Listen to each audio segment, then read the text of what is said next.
Os 12 anos de FSG à frente do Liverpool até agora foram, no mínimo, intensos e um pouco controversos também, né? Mas a gente gostando ou não do trabalho feito por John Henry e seus capangas à frente do nosso time, a gente não pode discordar aqui que muitos jogadores desse período já entraram para a história do clube. Alguns positivamente, como Virgil van Dijk, Alisson Becker, Mohamed Salah, Sadio Mané, Roberto Firmino. Outros nem tanto. E hoje a gente vai falar um pouquinho mais desses, fazendo aqui o melhor, pior 11 da era FSG na frente do Liverpool depois da vinheta.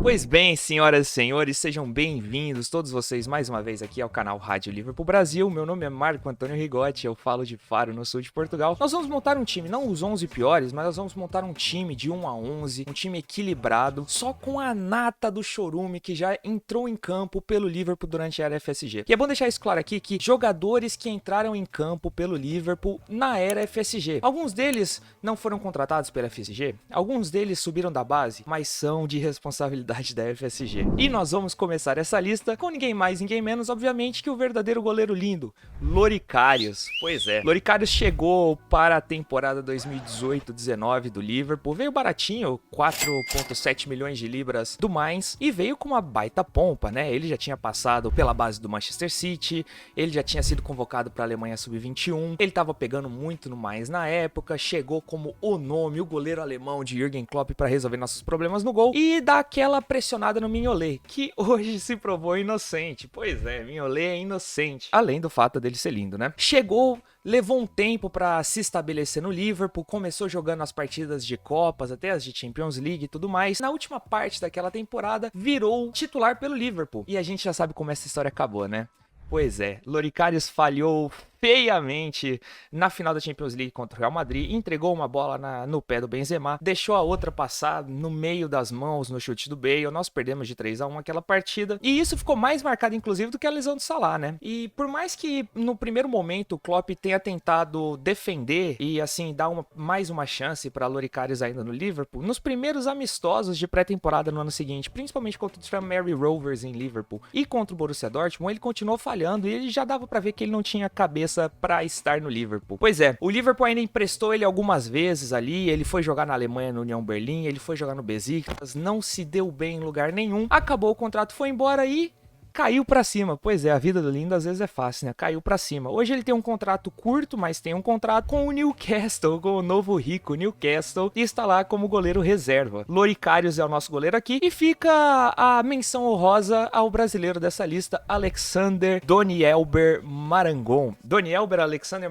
Marangon, na verdade, o goleiro que tinha o melhor empresário do mundo e fez 4 partidas pelo Liverpool, conseguindo ser reserva de Brad Jones. Pois é. Na lateral direita, nós vamos falar aqui de um jogador da casa, aquele que já foi chamado um dia de o Cafu Scouser. Pois é, John Flanagan é o lateral direito dessa lista. John Flanagan que surgiu novinho, sendo ali, tem na sua grande temporada em que floresceu, naquela icônica temporada 13-14, das 11 vitórias seguidas, do escorregão de Steven Gerrard. Pois é, John começou entrando algumas vezes no lugar de Glenn Johnson, que machucava ou tinha alguns problemas ali. Ele jogava na direita, jogava bem. Quando o Glenn Johnson voltou sem opções pra gente na esquerda, ele acabou virando o lateral esquerdo improvisado. Um menino entrou naquela fogueira, entrou improvisado na lateral esquerda e foi muito bem. John Flanagan foi uma solução ótima e que entregou muito, principalmente no último terço do campeonato inglês daquele ano, e as expectativas dali pra frente eram gigantescas. Como a gente já falou antes, o próprio Cafu voou a Liverpool só para assistir John Flanagan jogar, e a torcida chamava ele de o Cafu Scouse. Pois é, o Cafu de Liverpool. Obviamente a carreira dele não estourou, na temporada seguinte ele teve alguns problemas de lesão, passou por vários clubes, entre Rangers,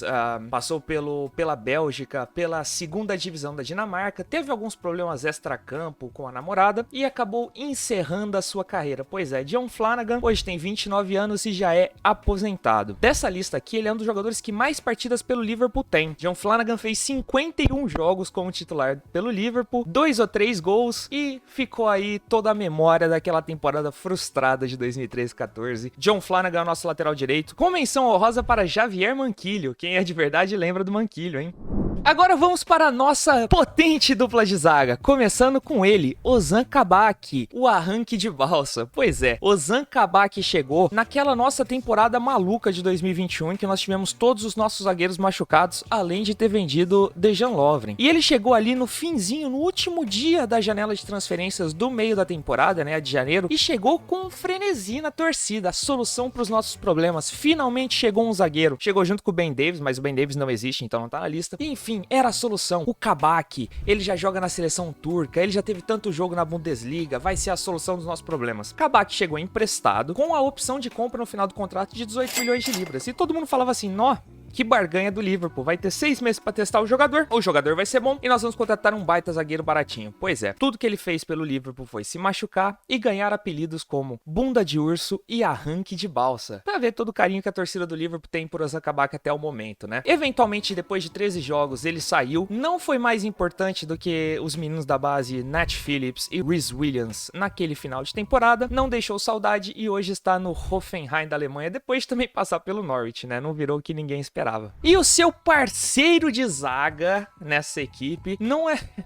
é um bom zagueiro, mas nunca foi zagueiro no Liverpool. Pois é, Steven Caulker, o zagueiro atacante de Jürgen Klopp, que chegou na temporada 2016 também por empréstimo ali no meio, na janela de janeiro, para um problema de zagas, né? A gente vê como as coisas são cíclicas com o Liverpool de Jürgen Klopp. Ele chegou para resolver um problema ali de ter vários zagueiros machucados, mas jogou apenas 4 partidas pelo Liverpool e todas elas como atacante. Pois é, Steven Caulker entrava já no final dos jogos, quando o Liverpool precisava fazer um gol, e por ser grande, ser forte no jogo aéreo, ele era improvisado pelo Klopp como atacante. O seu grande momento no Liverpool foi dar assistência para Adam Lallana naquele último gol daquela vitória épica de 5-4 contra o Norwich City, que depois todo mundo pula no Klopp, destroem o óculos dele e tudo mais. Esse foi o grande momento dos 4 jogos da passagem de Steven Caulker pelo Liverpool. Pois é, o curioso do Steven Caulker é que em 2002 ele jogou as Olimpíadas pela Inglaterra e já em 2021 ele conseguiu uma autorização para mudar a sua nacionalidade na FIFA e hoje joga pela seleção de Serra Leoa. Aí um forte abraço para Steven Caulker. E fechando a nossa linha defensiva, esse ferrolho defensivo formado aí, essa defesa que ninguém passa, temos ele, Alberto Moreno. Ah, pode ter tido jogador pior? Ah, pode ter... Alberto Moreno também nos custou um título europeu. Pois é, os de verdade lembram o segundo tempo que Alberto Moreno fez contra o Sevilha, contra o seu time de origem em 2016 na final da Europa League. Alberto Moreno chegou em 2014, vindo do Sevilha também, por ali 12, 13 milhões de libras, e de todos os jogadores dessa lista é o que mais entrou em campo pelo Liverpool. Pois é, Alberto Moreno fez 141 jogos pelo Liverpool. E ele chegou com muita pompa. Ali ele estava em grande fase, era uma revelação, foi disputado por muitos times, já tinha convocação para a seleção espanhola principal, o Sevilha vinha de título europeu e nunca correspondeu. Ele até convenceu minimamente no começo da sua passagem pelo Liverpool, né? Ele tinha um ímpeto ofensivo um pouco maior ali, o Liverpool no começo, naquela época, não marcava muito, então não fazia muita diferença. Eu lembro que ele fez um gol na estreia do Klopp também, um belo gol contra o Tottenham, mas a verdade é que Alberto Moreno, se a gente fala do Trent hoje, Alberto Moreno não conseguia marcar os próprios amigos numa foto de Instagram. Pois é, Alberto Moreno nunca marcou ninguém, parou de entregar à frente, sempre foi ali tido como o problema defensivo do Liverpool quando ele jogava. E os outros times percebiam isso, era só o Alberto Moreno entrar em campo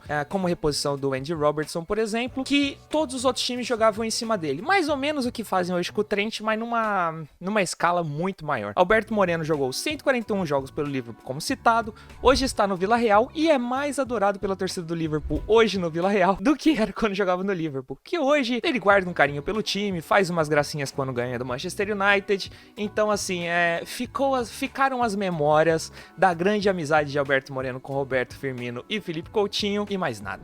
O nosso meio campo nessa lista aqui vai ser um pouco ofensivo, ok? E começando pelo nosso primeiro volante, que não era o primeiro volante, mas assim, todos os jogadores aqui têm uma vasta capacidade, uma vasta habilidade, podem se adaptar nessas posições, eu confio no meu 11. O primeiro volante, o meio-campo mais defensivo desse time é Charlie Adam. Pois é, Charlie Adam, que é um jogadorzinho ali, se calhar ele é o mais feio dessa lista. Assim, a briga, mas Charlie Adam era estragado, né? E até virou meme com isso. sucesso na sequência de sua carreira. Pois é, Charlie Adam veio contratado do Blackpool por 6,75 bilhões de libras na temporada 2011. Só ficou uma temporada e meia no Liverpool, não conseguiu entregar muito. Fez 37 jogos pelo Liverpool, 2 gols, 6 assistências. E a verdade é o seguinte, Charlie Adam é um jogador que demorou pra estourar. A grande temporada dele no Blackpool, que ele ganhou inclusive o melhor jogador do campeonato, mesmo o Blackpool caindo da primeira divisão, já foi com 25, 26 anos. E o Liverpool foi a grande chance da carreira dele. A verdade é que quando ele chegou nesse nível, a gente percebeu que nunca foi o nível de entrega de Charlie Adam. Charlie Adam nunca foi um jogador de nível de Liverpool. Passou um ano e pouco no Liverpool, seguiu para o Stoke City, onde fez carreira, sim. Charlie Adam teve uma carreira minimamente decente, ficou 7 temporadas no Stoke, jogou primeira divisão, segunda, terceira. É um ídolo da torcida do Stoke e nacionalmente na Inglaterra virou meme, principalmente por causa de sua feiura e por causa do seu porte físico. Charlie Adam virou um jogador bem de osso largo, vamos dizer assim, no final da sua temporada, da sua carreira. Não deixou muitas saudades no Liverpool, da mesma forma que entrou, saiu. Dos males desse meio campo foi o menor, porque por mais que tenha vindo com certa pompa, foi um valor baixo, veio de um time pequeno, não cumpriu nem as mínimas expectativas, mas cabe lugar aqui pelo que virou depois, pelo meme Charlie Adam. Pois é, Charlie Adam é o nosso primeiro volante. O nosso segundo jogador nesse meio campo aqui talvez seja o mais polêmico dessa lista e o único que ainda está no clube. Pois é, o segundo jogador do nosso meio campo é ninguém mais, ninguém menos do que Naby Deco Keita. Pois é,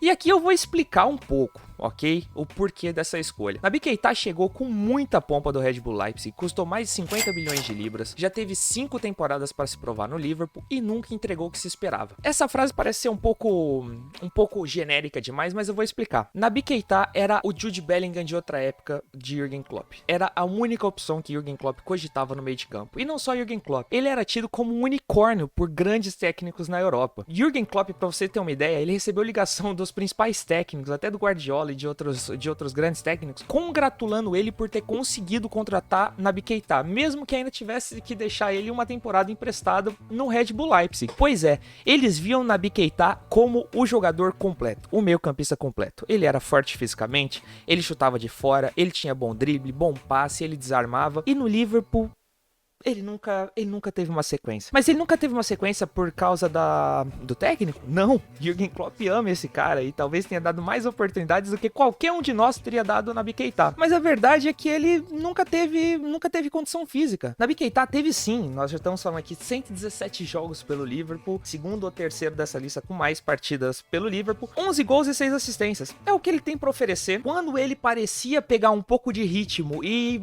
mostrar assim relances desse jogador que todos nós imaginamos que ele era, ele machucava de novo. E isso se repete desde 2018. Quando a gente acha que ele vai ganhar mais uma chance e na hora de entregar, ele machuca de novo. E não só nesse momento, quando a gente precisa dele e mesmo ele pôde entrar em campo, ele tava fora de forma, ele tava fora de ritmo. Então assim, em questão de custo-benefício, expectativa e o que entregou, ninguém decepcionou mais nessa lista do que Naby Keita. Saudades de tudo aquilo que poderia ter sido, de tudo aquilo que a gente não viveu, Naby Keita. E o terceiro meio campo agora dessa lista é improvisado porque o time é ofensivo. Lazar Markovic, o Messi sérvio, garantiu o seu lugar aqui também. E aqui é um negocinho pessoal, eu vou abrir meu coração. Quando o Markovic foi contratado naquela belíssima e inesquecível janela de transferência de 2014, ele veio por 20 milhões de euros na época do Benfica e veio com uma baita pompa. Era um jogador de 20 anos que era tido como o Messi sérvio, era o que era vendido, né? Ele já tinha jogos de Champions League pelo Benfica, ele já tinha ganhado o Campeonato Sérvio pelo Partizan, ele já tinha ganhado o Campeonato Português pelo Benfica, ele era adorado por José Mourinho e o Liverpool conseguiu trazer esse jogador. A expectativa era muito grande. Tem um técnico do Chelsea que treinou ele no Partizan também, que falava assim, que tirando o Ronaldo e o Messi, ele era o melhor jogador que ele já tinha treinado em questão de potencial. Que se ele se dedicasse como devia nos treinos, ele poderia chegar nesse nível. Só que aparentemente ele nunca se dedicou, né? Teve uma passagem rápida ali pelo Liverpool, jogou 34 partidas em uma temporada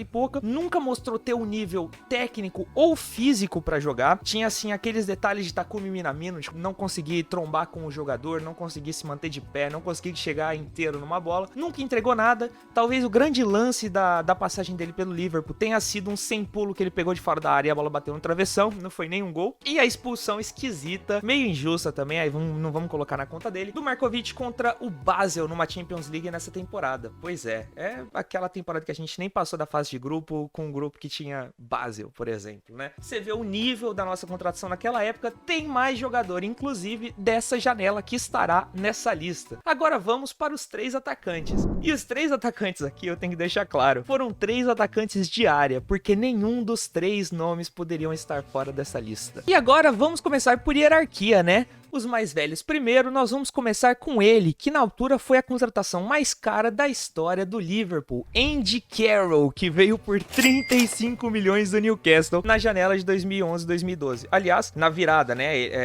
ele chegou de 2010 para 2011, na realidade, ele chegou no meio da temporada para suprir uma ausência da saída de Fernando Torres. Pois é, a gente tentou suprir a ausência de Fernando Torres com Andy Carroll, eu não sei nem o que falar. Andy Carroll não jogou muito tempo no Liverpool, jogou 58 partidas, fez seus 11 gols ali, teve um certo bom momento no final dessa temporada que ele jogou inteira, né? Quando a gente achou que ele tava embalando e teria sua próxima temporada como aquela que ele desabrocharia no Liverpool, o Brendan Rodgers chegou e falou, não é o tipo de 9 que eu quero, e mandou o gajo embora. A grande questão aqui é o seguinte, Brendan Rodgers mandou Andy Carroll emprestado a temporada inteira porque ele acreditou que Clint Dempsey estava chegando. E Clint Dempsey não veio, a negociação deu errada, e hoje a gente sabe que essa negociação seria trazer o americano Clint Dempsey em troca de Jordan Henderson. Pois é, né? A gente se salvou de uma boa. Jordan Henderson aí, você pode ter qualquer crítica quanto ao futebol dele hoje, mas a gente sabe quão importante ele foi tanto dentro quanto fora de campo pelos próximos 10 anos do Liverpool nessa construção da era Jürgen Klopp, né? Que bom que não deu certo, não que tenha feito falta Andy Carroll, e aquele dia da apresentação de Andy Carroll no Liverpool ficou muito marcada, não por ele, mas pelo outro rapaz, o outro atacante que chegou com menos pompa e foi apresentado no mesmo dia que ele, Luiz Alberto Soares. Pois é, até quando a gente errou, a gente acertou, hein? Luiz Soares talvez entre no 11, no melhor 11 da era FSG. Andy Carroll, contratado e anunciado no mesmo dia, garantiu a sua vaga no ataque do pior 11. E esse trio de ataque é completado por 2 jogadores que chegaram na mesma janela. Começando por ele, Ricky Lambert, que assim, É difícil falar do Ricky Lambert aqui, porque como torcedor de Liverpool, eu guardo um certo carinho pela história de Ricky Lambert. Ricky Lambert é nascido em Kirkby, onde existe o centro de treinamento do Liverpool hoje. É um menino da região que fez escolinha do Liverpool e aos 15 anos foi dispensado da base do Liverpool. E comeu o pão que o diabo amassou nas divisões inferiores da Inglaterra. Stockport, Rochdale, o Southampton quando estava na 3ª divisão, até ele se encaixar no Southampton. Ficou uns bons anos lá, trouxe o Southampton da 3ª divisão pra 1ª, entrou na 1ª divisão e na sua primeira temporada meteu 14 gols na Premier League, parecia fadado ao sucesso tardio nessa sua carreira e aos 30 anos chegou a ser convocado para a Copa de 2014. Pois é, ele não jogou muitos minutos, mas ele era o camisa 9 do Liverpool, da Inglaterra, naquela Copa do Mundo no Brasil. E enfim, depois de toda essa trajetória de recuperação, ele conseguiu o seu contrato com o clube de coração. Pois é, Ricky Lambert estava de volta para o clube que ele sempre deixou abertamente claro para todo mundo que era o clube que ele torcia. O resultado disso não teve muito sucesso, jogou 36 partidas pelo Liverpool, fez 3 gols, deu 2 assistências e não deixou muita saudade. Mas assim, ao mesmo tempo que ele não entregou muito, a história é bonita, pô. O cara conseguiu chegar lá, conseguiu...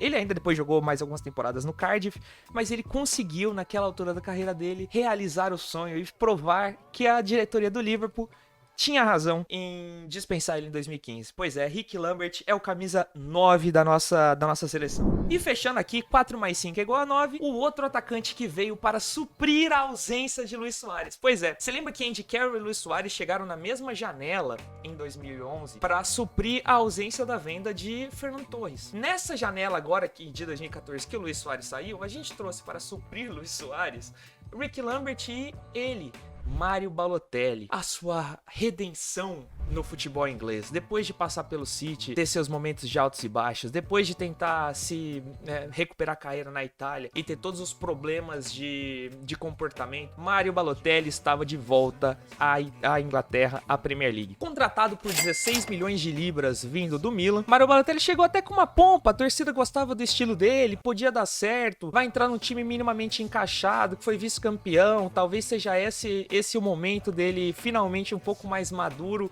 e entregar tudo o que esperava. Não. Mario Balotelli mostrou-se completamente alheio à Premier League e à Inglaterra. Você via na cara dele que ele não tava com vontade de estar ali, não tinha tesão nenhum. Arrumou mais problema do que jogou bola. Fez 3 gols pelo Liverpool, fez 4 gols pelo Liverpool em 28 partidas. 3 deles sendo em Copas, um só na Premier League de pênalti. E num pênalti que ele ainda arrumou confusão, porque não era pra ele bater. Ele batia bem em pênalti, fez o gol? Fez, mas não era pra ele bater, arrumou confusão. Um pouquinho depois estava de volta por empréstimo ao Milan, no empréstimo que também não deu certo e o Milan devolveu. Hoje ele tá jogando, se eu não me engano, no Monza ou em algum lugar assim. Quase veio pro Brasil algumas vezes, onde faria muito gol por acaso, mas essa foi a passagem de Mario Balotelli pelo Liverpool. Não deixou saudades. Com isso a gente fecha esse time ofensivo do Liverpool, que só poderia ser treinado por... Só tem um treinador à altura de comandar um esquadrão desse. E é quem? Roy Hodgson. Pois é, Roy Hodgson chegou no Liverpool antes da FSG, mas ainda teve o privilégio de treinar o Liverpool sob o comando de John Henry. Pois é, o Roy Hodgson, que verdade seja dita, tem muito folclore por trás da carreira dele, é um cara extremamente poliglota, e isso é difícil de inglês, principalmente inglês mais velho, né? Treinou seleção da Arábia Saudita, da Finlândia, treinou times na Suécia, treinou em vários lugares, chegou ao Liverpool com mais de 60 anos já, e talvez tenha sido o treinador da pior época da história do Liverpool. Problemas com o Luis Soares, que teve aquelas tretas com o Evra. O Luis Soares na época era o principal jogador do time. Problemas com os próprios donos do time, que estavam passando por toda aquela situação de venda para a FSG. Além de ter um início de temporada em que ele ganhou 7 jogos em 18, né? O Liverpool se encontrou em certo momento ali em 14º, 15º, e talvez seja a frase que sacramentou a passagem do Roy Hodgson pelo Liverpool, ele falar que o Liverpool não era grande demais para não brigar contra o rebaixamento, que ele devia estar atento ao rebaixamento. Pois é, com essa aí ele ficou mais 2 jogos, não ganhou nenhum dos 2 jogos, foi mandado embora, uma passagem curta de 20 jogos no comando, mas o suficiente para entrar nessa lista e ser o grande comandante do esquadrão. Resumindo aqui então, nós tivemos Cario no gol, John Flanagan na lateral direita, Steven Kalker e Ozan Kabak, arranque de balsa na zaga e Alberto Moreno fechando ali. O nosso meio campo improvisado tinha Charlie Adam, Naby Keita e Markovic, enquanto o nosso ataque tem 3 homens de área muito pesados: Rick Lambert, Andy Carroll e Mario Balotelli. Todos esses treinados por Roy Hodgson. Deixa aí nos comentários o que você achou desse esquadrão. Quem você mudaria? Quem faltou? Quem seria o seu banco de reserva para esse time? Se você chegou aqui e ainda não curtiu o vídeo, não seguiu o nosso canal, aproveite esse momento aqui, siga o canal e até a próxima. Obrigado e Up the Reds!